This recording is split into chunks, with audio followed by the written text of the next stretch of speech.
Bharatiya Janata party से मुसलमानों को एक जिसे कहते हैं मार्जिनलाइज करना चाहते हैं, ये आरोप है, मार्जिनलाइज करना चाहते हैं। मेरा पूरा जवाब नहीं होने दिया लेकिन साहब। जी जी, आप कंप्लीट कर लीजिए, आपको पूरा कर लीजिए।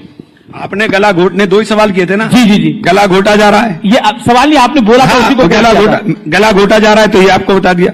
मुसलमान को शिक्षा से वंचित किया जा रहा है।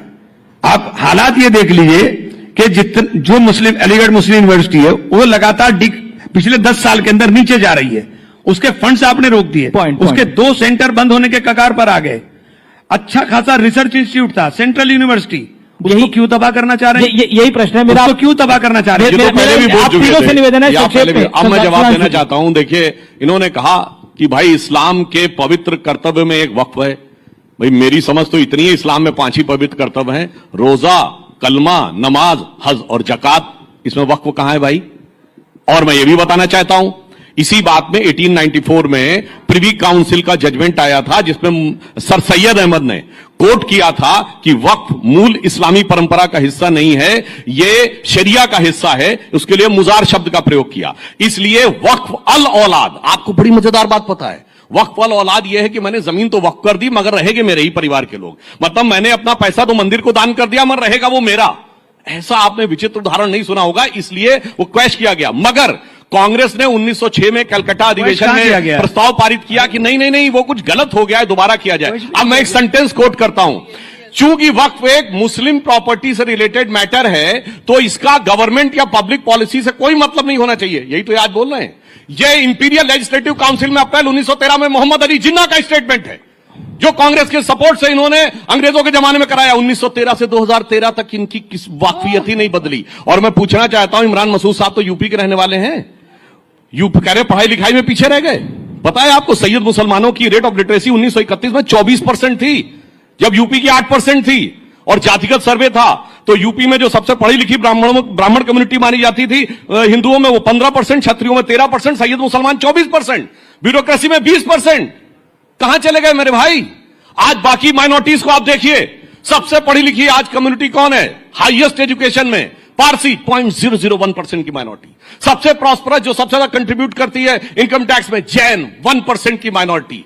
सबसे एंटरप्रेन्योर कम्युनिटी कौन है? सिख 1.8% की माइनॉरिटी। उसके बाद आप देखिए क्रिश्चियंस में एजुकेशन का स्तर कितना है, यहूदी छोटी सी माइनॉरिटी कितना है। और ये जबकि मैं आपसे कहूं आजादी के समय इनमें से किसी एक की भी रियासत नहीं थी, 1-2 सिख रियासतें छोड़ दें, जबकि इनकी तो लाइन लगा के रियासतें थी। पटौदी के नवाब, भोपाल के नवाब, रामपुर के नवाब, लखनऊ के नवाब, जूनागढ़ के नवाब, हैदराबाद के निजाम। और आज कहते हैं साहब हम तो मजलूम हो गए। क्यों? जो हुक्मराने वक्त थे वो आज मजलूम हो गए, क्योंकि सेक्युलरिज्म के जाल में ऐसे फंसे और उल जलूल हो गए। और सुनिए ये उल जलूल मामला क्या है। 2013 में आई सच्चर कमेटी की रिपोर्ट जो कहती मुसलमानों के हालात इतने खराब हैं कि साहब ये तो शेड्यूल कास्ट से बदतर है। और आपको पता है 1913 से 2013 तक 17 लाख एकड़ जमीन आई थी वक्फ में, और 2013 से 2023 में 21 लाख ऐड हो गई। मतलब गजब का आपका लॉजिक है। एक तरफ कह रहे हैं शेड्यूल कास्ट से बुरी स्थिति है और दूसरी तरफ ऐड होते जा रहे हैं। और सर आंकड़ा तो ऑन उस पे बोला। सर आप तो सदन में हैं, आपको विशेषाधिकार हनन ले आना चाहिए मंत्री के खिलाफ, अगर आपको आपत्ति है तो लाइए साहब। सुधांशु जी, हाउस पे दिया मेरे सवाल का जवाब नहीं दिया आपने। जो था मैं उस पर आता हूं, लेकिन प्रियंका पहले बोले।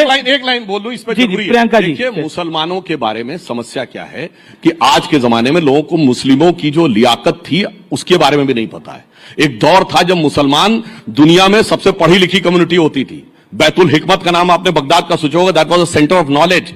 आपको पता है कि शुश्रुत संहिता का सबसे पहले अनुवाद अल शुश्रुत ने कराया था अरबिक में। आपको पता है कि ये मैंने जो पार्लियामेंट में ही बोला था कि जो पहले हिंदी न्यूमेरल्स वहां पे गए, जिसलिए अरबी में इनको हिंदसा कहते हैं, उससे सबसे पहले अल जब्र ने ट्रांसलेट किया, उससे अलजेब्रा बना।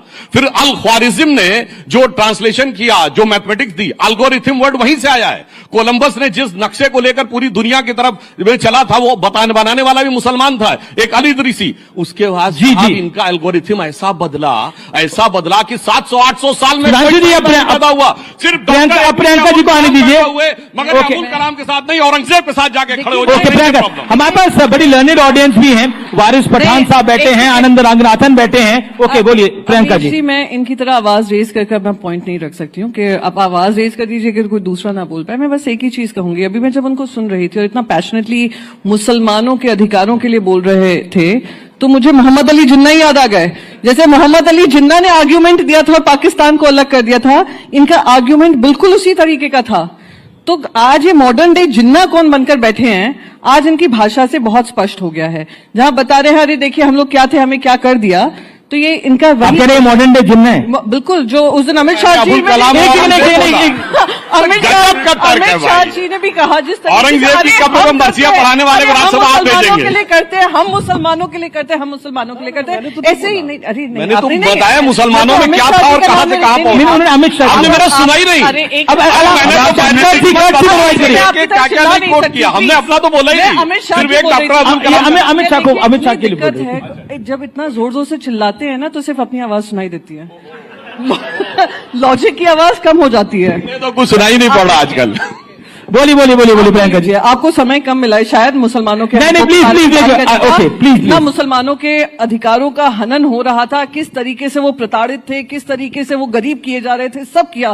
बेचारा सुधांशु जी ने उनका हक रखा है, और सुधांशु जी की वही मैंने बस यही रिपीट किया। अमित शाह जी ने जो पार्लियामेंट में कहा कि हम ही मुसलमानों का हक और अधिकार की लड़ाई लड़ रहे हैं, हैरानी नहीं होती जब बीजेपी ये बात बोली कि हम मुसलमानों का कर रहे मुझे हैं? तो ऐसे ही साउंड कर रहा था कि जिन्ना ने कहा मुझे एक सेपरेट कंट्री चाहिए क्योंकि आप मुसलमानों के लिए हक नहीं दे रहे हैं, वही ये काम कर रहे हैं। सुधांशु द्विवेदी, अब ऐसा बीजेपी कह रही है कि मुसलमानों के लिए हम कर रहे हैं, नहीं। अब कई लोग कह रहे हैं कि हम सपना देख रहे हैं कि बीजेपी मुसलमानों के लिए करना चाह रही है। एक नया टर्म है, मुसलमान हृदय सम्राट, मुसलमान हृदय सम्राट। जी। अभी मुझे सुधांशु भाई ने बड़ी अच्छी बात है कि बड़ा मुझे अच्छा लगा, चूंकि जानकारी इनको है, इन्होंने पूरा इतिहास ये का तो ज्ञान माना किया। आपने। लेकिन इन्होंने जिस आदमी का नाम लिया जिन्ना का, वो तो हमारा सबसे बड़ा मुजरिम है। अगर जिन्ना ने ये गुनाह ना किया होता तो आज इस हालत में हम आप धुपका ना रहे होते। हमारा सबसे बड़ा गुनाहगार जिन्ना है, और जिन्ना आपका साथी था, हमारा साथी और नहीं था। औरंगजेब एक मिनट सर, औरंगजेब मत, अभी एक मिनट सर, जिन्ना आपका साथी था, हमारा नहीं। जिन्ना के साथ सरकारें आपने चलाई, हमने नहीं। जिन्ना के साथ सरकारें नहीं चलाई? श्यामा प्रसाद मुखर्जी। गलत। अरे गलत कोट क्या करिए, नाम कोट करिए, कौन था वो? प्रजा कृषक पार्टी फजलुल हक की थी 1941 में। ऐसी बात। 46 में मुस्लिम लीग ज्वाइन किए। एक मिनट, अरे गलत, अब बहुत जोर से बोल देंगे तो आप कैसे? अरे कोई चेक कर ले जाके भाई। सिंध में किसके साथ सरकार, अरे सिंध में किसके साथ सरकार चला रहे थे? फ्रंटियर में किसके साथ सरकार चला रहे थे? दो राष्ट्र नीति का पहले बयान किसने जारी किया? फ्रंटियर में कांग्रेस जीती थी 1946 में। अरे आप उसके साथ सरकार चला रहे थे। एक करके इमरान मसूद देखिए, आप दिक्कत क्या है सुधांशु भाई, आप इतनी तेजी के साथ बोलते हो कि आपकी बोलने वाली महारत हमारे पे आती नहीं। लेकिन हम ये कह रहे हैं कि जिन्ना आपका साथी था। ये इनकी आलोचना कर रहे हैं या तारीफ कर रहे हैं? जिन्ना आपका साथी था, हमारा तो जिन्ना ने बेड़ा गर्क किया है। अगर जिन्ना की बात ना मानता मुसलमान, मौलाना अबुल कलाम आजाद की उस वक्त मान लेता मुसलमान, तो हिंदुस्तान के अंदर ये हालत ना होती जो आप हालत हो गई है। हमारी दोयम दर्जे की स्थिति आपने पूरे देश के अंदर कर दी। किसने करी है दोयम दर्जे की स्थिति? सबसे ज्यादा जिम्मेदार ये 70 साल जिसकी पार्टी का हुकूमत रही 67 साल। ओके, नहीं सच्चे देखिए, अरे ये आप लोगों ने 10 साल हो गए, आपने 10 साल से जब सच्चर कमेटी की रिपोर्ट आई, सच्चर कमेटी की रिपोर्ट का आपने हवाला दे दिया वक्त के अंदर, और आपने सच्चर कमेटी की रिपोर्ट के ऊपर एक जगह अमल बता दीजिए। आप ऐसी बात कर रहे हैं, ये तो बिहार में सौगातें मोदी बांट रहे हैं। हमें सौगात के अंदर शिक्षा चाहिए, सौगात में रोजगार चाहिए, सौगात में मोहब्बत चाहिए, सौगात के अंदर हमें आपकी छवैया नहीं चाहिए। इसमें मेरा पॉइंट है, देखिए व्यूअर्स को मैं बोल रहा हूं ये बात, देखिए इस देश में देश के मुसलमानों को पहले बाबर में उलझा के रखा, उससे पहले जिन्ना में उलझा के रखा, फिर औरंगजेब में उलझा के रखा जा रहा है। मेरा निवेदन सुधांशु जी देखिए, इस देश में विकास की बात भारतीय जनता पार्टी बहुत करती है, विपक्ष भी चाहता है विकास हो। टैरिफ की एक बहुत बड़ी वॉर दुनिया में छिड़ी हुई है। इस समय देश के अंदर चाहिए कि कहीं ना कहीं एकजुटता रहे। प्रधानमंत्री एक लाइन बोलते हैं कि एक है तो सेफ है, वो एक है तो सेफ है, क्या ग्राउंड पर दिखेगा? ये मैं बिल्कुल with reference to context quote करता हूं। दो कॉन्टेक्स्ट हैं, एक 3 या 6 जनवरी 1948 को कलकत्ता में दिया गया सरदार पटेल का statement, anybody can go and check. दूसरा 28 अगस्त 1947 को पार्लियामेंट में जो कॉन्स्टिट्यूएंट असेंबली में जब मुस्लिम लीग के सदस्य ने सेपरेट इलेक्ट्रेट की मांग की तो बोला, अब जो मैं इमरान मसूद साहब को जानकारी हो या ना हो, 1946 की कॉन्स्टिट्यूएंट असेंबली के इलेक्शन में उत्तर प्रदेश में जो मुस्लिम इलेक्टोरेट थे उसमें से 73 में 64 मुस्लिम लीग ने जीती थी, मद्रास प्रेसिडेंसी में 30 में 30, बॉम्बे प्रेसिडेंसी में 28 में 28 और 95% मुसलमानों ने वोट किया था मुस्लिम लीग के लिए, पाकिस्तान बनने के लिए। यही तो और जिन्ना चुनकर पूरी बात सर, अब मैंने शांति सुनी, और जिन्ना कोई रावलपिंडी, पेशावर, लाहौर से, ढाका, चिटगांव से चुन के नहीं गया था, मुंबई की बाईकुला सीट से चुन के गया था। 95% मुस्लिमों के वोट से, क्या मुंबई के 95% लोग चले गए? इसलिए सरदार पटेल ने कहा कि भारत के ज्यादातर मुसलमानों ने पाकिस्तान बनने के लिए वोट दिया है। ये सरदार पटेल का बयान है 48 जनवरी कलकत्ता में। मैं नहीं मानता एक दिन में तुम्हारा दिल बदल गया, मगर जब जो हो गया सो हो गया, उसे पीछे छोड़ो और अब यह सोचो कि देश के साथ आगे कैसे चल सकते हैं। मगर इस सेकुलर पॉलिटिक्स ने पीछे से जोड़ के रखा। यह आजादी के बाद बाबर, तुगलक, औरंगजेब के नाम पे क्यों सड़कें बनाई गई? यह राष्ट्रपति भवन के अंदर मुगल गार्डन क्यों बनाया गया? मैं पूछना चाहता हूं ना, किसने पीछे से जोड़ के रखा? वही जो बता रहे हैं, आज एआई के दौर में औरंगजेब के साथ खड़े हो जाते हैं।